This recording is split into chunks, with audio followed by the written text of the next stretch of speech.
उत्तराखंड की दोनों सीटों पर उपचुनाव का रिजल्ट आ गया है। कांग्रेस ने बद्रीनाथ और मंगलौर दोनों सीटों पर जीत दर्ज की है। बता दें कि मंगलौर से काजी निजामुद्दीन ने जीत का परचम लहराया है और करतार सिंह भड़ाना को शिकस्त दी है।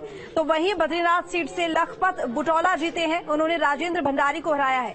कांग्रेस कार्यकर्ताओं में खुशी की लहर है, जगह जगह जश्न मनाया जा रहा है।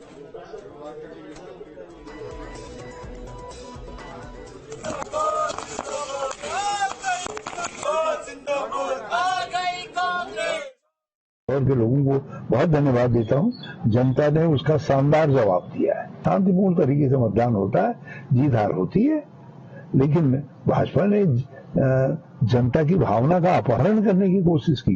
ये तो रावण बन गए भाजपाई लोग। उत्तराखंड की जनता तक परिवर्तन का संदेश जरा सा देर में पहुंचा, नहीं तो लोकसभा चुनाव के नतीजे कुछ और होते। उत्तराखंड में 2 विधानसभा सीटों के हुए उपचुनाव के नतीजों में भारतीय जनता पार्टी को दोनों सीटों पर हार का मुंह देखना पड़ा।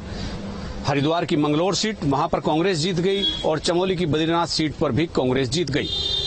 और ये एक्सपेरिमेंट जो बाहर से लाए हुए प्रत्याशियों को अपने टिकट पर चुनाव लड़ाने का जो प्रयोग भारतीय जनता पार्टी ने किया था, वो बुरी तरह से फेल हुआ।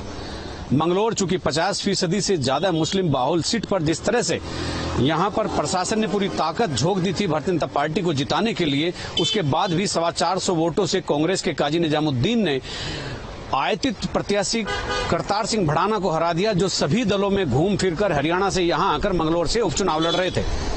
और मतदान के दिन जिस तरह की हिंसा हुई और उसके बाद सद्भाव नहीं बिगड़ा, ये गनीमत समझिए, लेकिन वोटर के दिमाग में एक बात जरूर चली गई कि हरियाणा के लोग यहाँ स्कॉर्पियो में जिस तरह से घूम रहे थे तो वो माहौल खराब करने वाला था। इसीलिए 425 वोटों के अंतर से कांग्रेस वहां जीत तो गई, लेकिन एक रामपुर स्टाइल में जो एक चुनाव जीतने की यहाँ कवायद भाजपा ने की थी, वो उसकी हसरत पूरी नहीं हुई।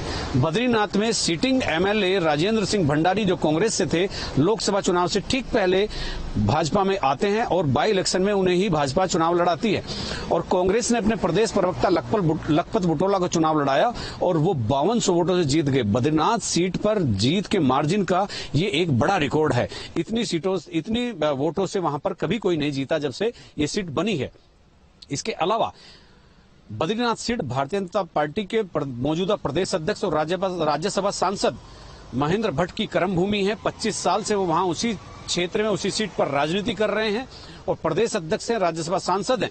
फिर भी उस सीट पर अपनी टीम को एक्टिव नहीं कर पाए। अपनी कर्म भूमि पर जहां 25 साल से राजनीति कर रहे हैं, वो सीट वो भाजपा की झोली में नहीं डाल पाए। ये एक बड़ा सवाल होगा। 15 तारीख को होने वाली प्रदेश कार्य समिति में ये मुद्दा जोर शोर से उठने की संभावना है।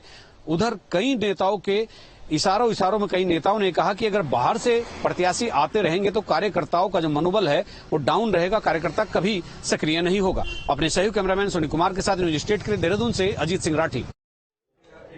उत्तराखंड में उपचुनाव में जीत के बाद कांग्रेस ने जश्न